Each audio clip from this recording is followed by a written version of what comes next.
Hello and welcome back to another session of Lunch and Learn. These are opportunities that we're sharing from Digital Happiness, where we're sharing free information about what's happening in the digital marketing landscape so that you can build your business better going forward. That is the whole idea. And with that in mind, today's topic it's all about building authentic content in the age of social media fatigue. And it's really important that we can make sure that our businesses stand out. Now, why is this an important topic? Well, we've learned that we have to have a business on social media for people to even start taking it seriously. Pre-COVID, you might have gotten away without having a presence at all, but the pandemic really did highlight why it is so important that we are online. And also we can be attracting and connecting with audiences who we otherwise wouldn't have been able to make contact with just geographically for a business. So depending on your business goals, there's different reasons why that would make sense for you. And it's just good to have a plan going forward. The problem with this is that everybody has climbed on now since the pandemic started. And it means that we're bombarded with a lot of content a lot of the time, and we are getting a little bit tired of it, and things feel the same, and the algorithms maybe aren't working. And also a lot of the messaging that has been used on social media is a bit redundant and repetitive and very brand focused and.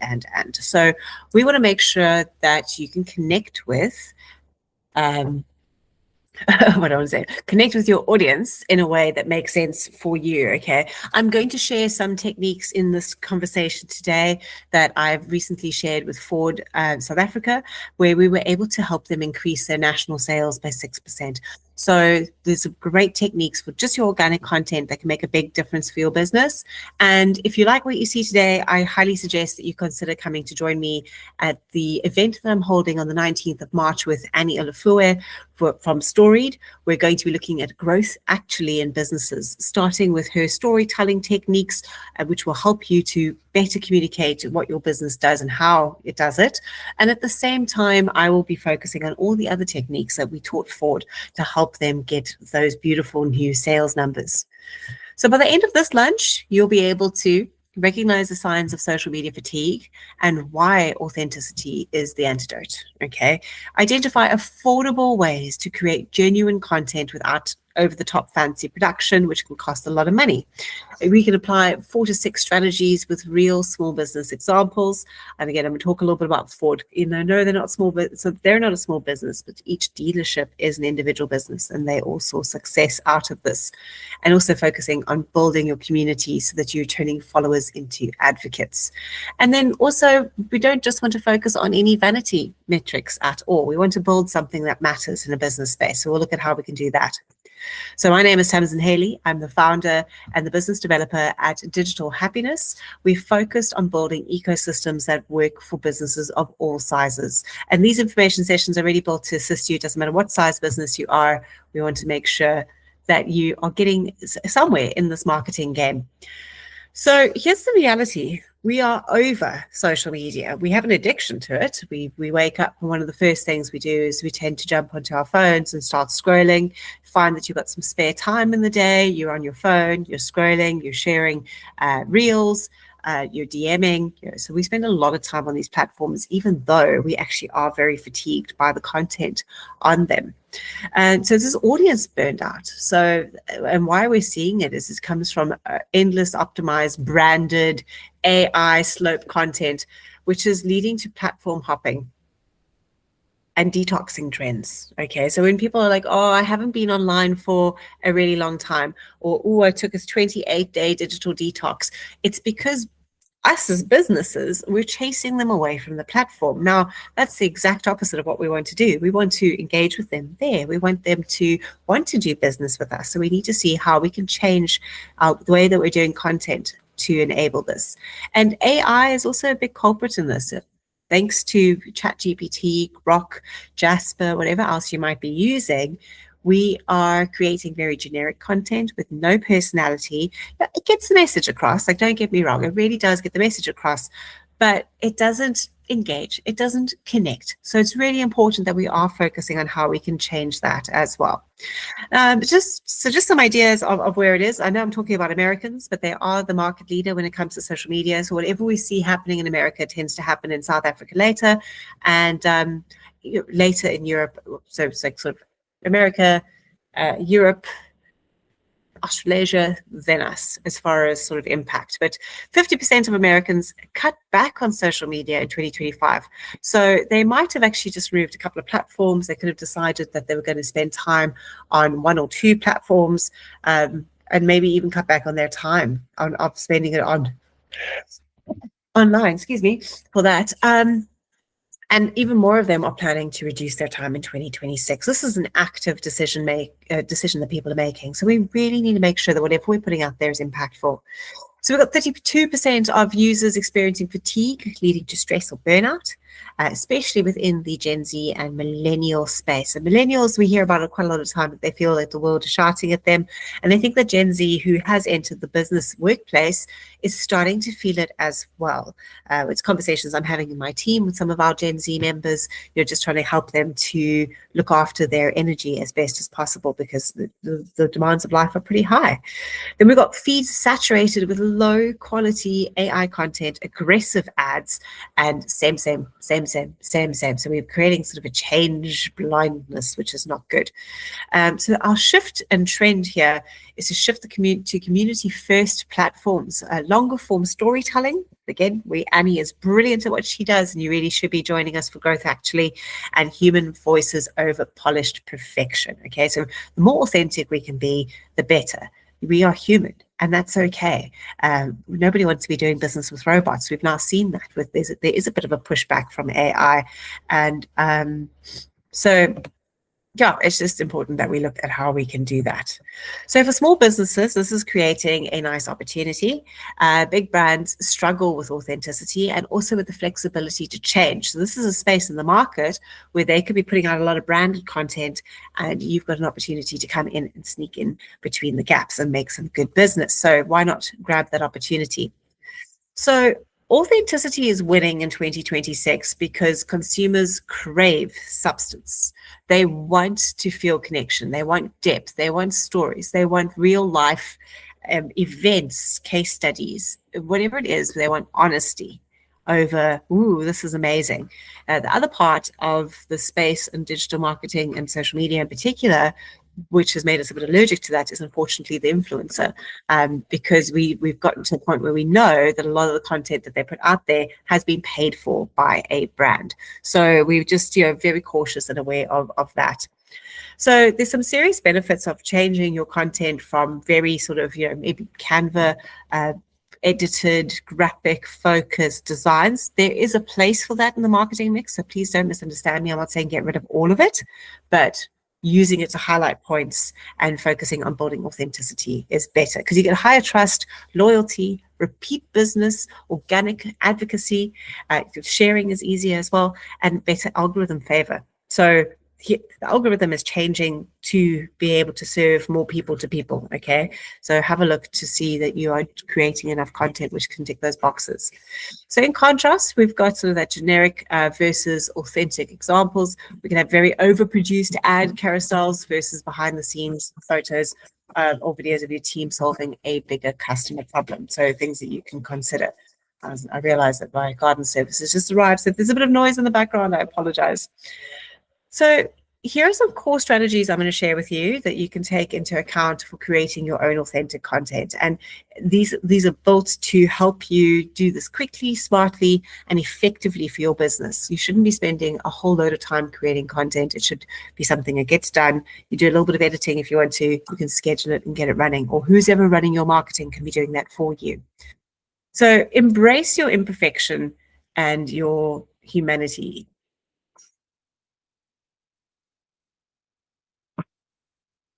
There we go. Embrace your imperfection and humanity. Very important. So you can share real moments, behind the scene fails, daily operations, introduce people to the team. If it's just you, that's okay. But really do sort of get behind the scenes and make it as personal as possible. There are some great things you could do, like local bakery posts, example, what went wrong, whether or not those Pinterest wins. You can make it really relatable, and people are going to connect very well with that.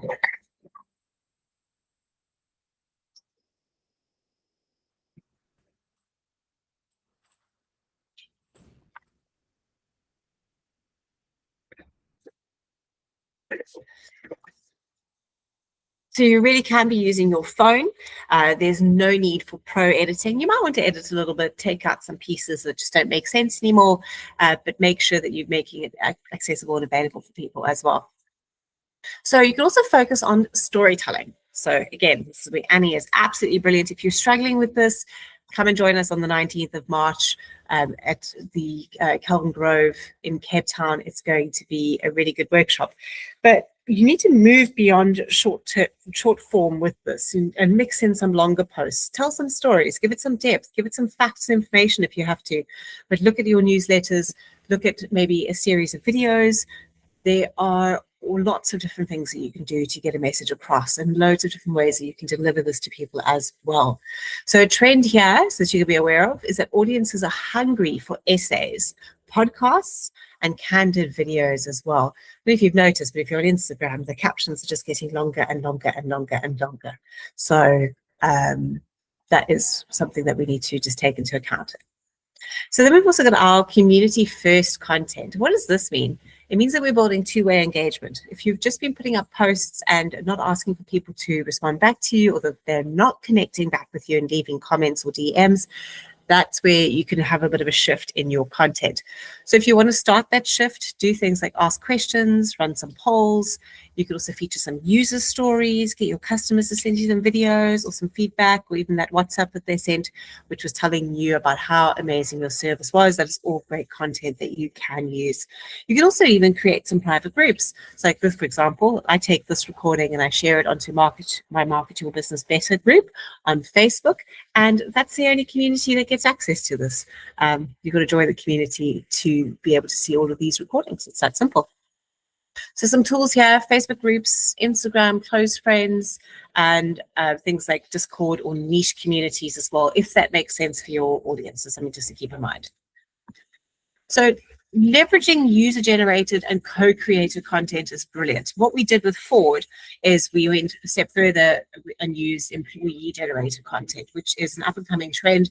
There's some big brands that are making use of it. So like we did it with Ford here in South Africa, Lululemon, IBM, and Starbucks, 3 examples that come to mind that are well worth a look at to see how they've been doing that.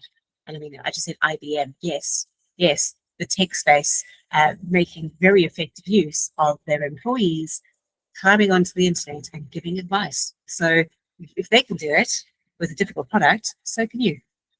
There are ways and means. So you would want to sort of, in this case, where you look at user-generated content, repost your customers' photos or reviews and thank them. You could run some contests to get your content in as well, which you could then share as part of your content plan.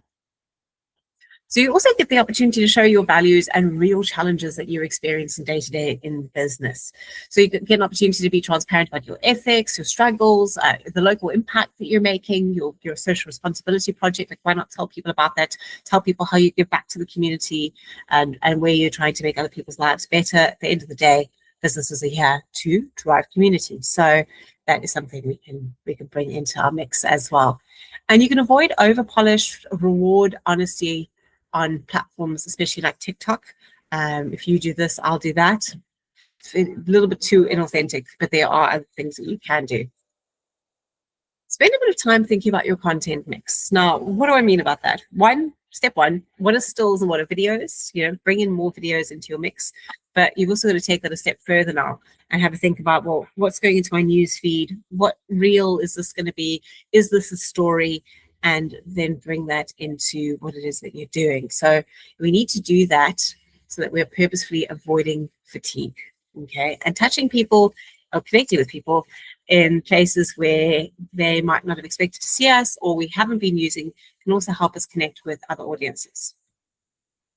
So if you want a bit of a roadmap as to how to make this work for your business, this is some practical implementation that you can do. Number one, just have a look at what you're already doing. and rate it for authenticity. How human does it feel? How like you or the business's personality does it feel? Because that's going to give you an idea of how much work you need to do in this space to stay relevant. Then start small. You know, you don't have to throw out the whole content plan. Bring in one video a week, bring in one client review, bring in one case study, just something. Just start with something and you'll see how easy it is just to start creating all types of different content going forward as well. And then engage actively, reply personally to every comment and try and get to it within the first 24 hours. I know that that's not always easy, especially if you've got a very busy day. But if you can't get to it, try and ask somebody else in the business to do that for you. Okay, we need to be responding to messages within 24 hours. And then build one community touch point. So a weekly Q&A story, or get the group together and start sharing some great content into that group to help people.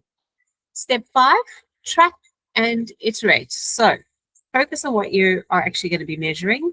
Likes are great, but what do they do for us at the end of the day? We rather want comments on content like this because that also teaches the algorithms that this is a good post and you should show it to other people. You know, if you need to get things going, you can ask friends and family or suppliers or clients to comment for you, just get some traction going, and then you'll be surprised at how, and ask them to be authentic. Like, please don't give them a script and say, please go and say that, thank you so much. No, just ask them to engage with what pieces of their content feel real to them and for them to respond in an authentic way. And then, yeah, plan. So here's your timeline. Week 1, do the planning, test it for 1 month, and then refine it in the first quarter. And bring in more content as you start feeling more comfortable as well. Great, I did that slide twice, that's all good. So how do we measure success and avoid pitfalls? You have to set KPIs. It's very important. If you don't have something to measure your success by, you're not going to know that it's working. So here's a couple of ones you can think about. You've got your comment quality or depth, your share or save rates being important as well, repeat engagement. So if you look at how many or impressions divided by reach is people, impressions is how many times we've seen, you get a frequency rate. So then you can see how often each person has seen one piece of content. So that's a really good one to measure as well. And then how many customer stories have actually been submitted, your referral traffic, your loyalty metrics. And there's some, you know, all of these platforms give you good insight, and Google Analytics can help see how those conversions are moving onto your website as well. So what are the pitfalls that we need to avoid? We need to avoid faking authenticity. If you're not feeling it, don't do it. I mean, sometimes we all have days where, you know, maybe we don't actually want to have a conversation with anybody, and that's okay. That's not a good day to record anything. So do it when you really do feel like connecting, because that authenticity is going to come through a lot clearer. And then also don't overpost. If we put out too much, we're going to disconnect from people. We're also adding to this mountain of content that they have to just wade through. And they could actually end up unfollowing you or going, I'm going to detox and leave the platforms completely. Then also don't ignore negative feedback. Don't freak out when someone is a bit nasty or just bleh. You have an opportunity to use that to go and build some trust as well. And, you know, have a look at it as well. Was the feedback valid? Yes. Okay, great. What can you learn from it? Was it not? Then don't take it seriously. It's okay. It's somebody else's take on what you're doing, and they might have missed something. So it could give you an opportunity to go, what am I missing in my storytelling, and how could I help do that better for clients? And then disclose when you've used AI. It helps build credibility. So if you go, oh, I made this picture using AI, fantastic. This post was 100% written by AI. You're going to build the trust. You probably won't have the connection and the engagement that you want in the long run, though. So how can digital happiness help you? So we've got a done for you service, which we do for clients, like you can see on the screen here, as well as smaller businesses as well, because I know these names are all big. But when you are looking to outsource and you want somebody to look after the process for you, that is something that we assist with, starting from strategy all the way through to implementation, measurement, and we will help advise on this kind of content, which you can bring into the mix as well. So if you're feeling unsure about how you can get in your authentic content, we can work with you on that. And we've also got a couple of other great opportunities that we can look at. So we've got this event, which is happening, as I've mentioned, with Aniel Fue from Storied. We're going to be at Kelvingrove on the 19th of March for a full day workshop to take you through editing, storytelling, and I'm then going to teach you how to leverage it more online. So you can get your tickets now from Quicket. There is a early bird special up until the 5th of March, so please don't miss the opportunity to save yourself 600 Rand, and don't wait until the last minute to book it out. We're aiming for about 40 businesses, so it's going to be a great networking opportunity as well, so you can connect in with some businesses in and around Cape Town. Another option that I've got, which is rolling out in this next month, is our marketing group coaching. So the first session that I run with clients is that we'll set out your individual strategy, and then you've got the opportunity to have a accountability partner who's got the knowledge that you might need when you get stuck, because we do get stuck, and that's okay. You also have the opportunity to learn from the other businesses in the room. I found that was one of the most beneficial things I could have done as a business owner. When I first started doing coaching, I had a group environment that I went into, and I learned as much from the other participants as I did from the coach. So it's a great opportunity for that. It also has email and WhatsApp support when you need it. So even if we don't have a session, let's say this week, but you have to talk to me and get some ideas, or you get stuck, then this is something that you can reach out and you can just connect.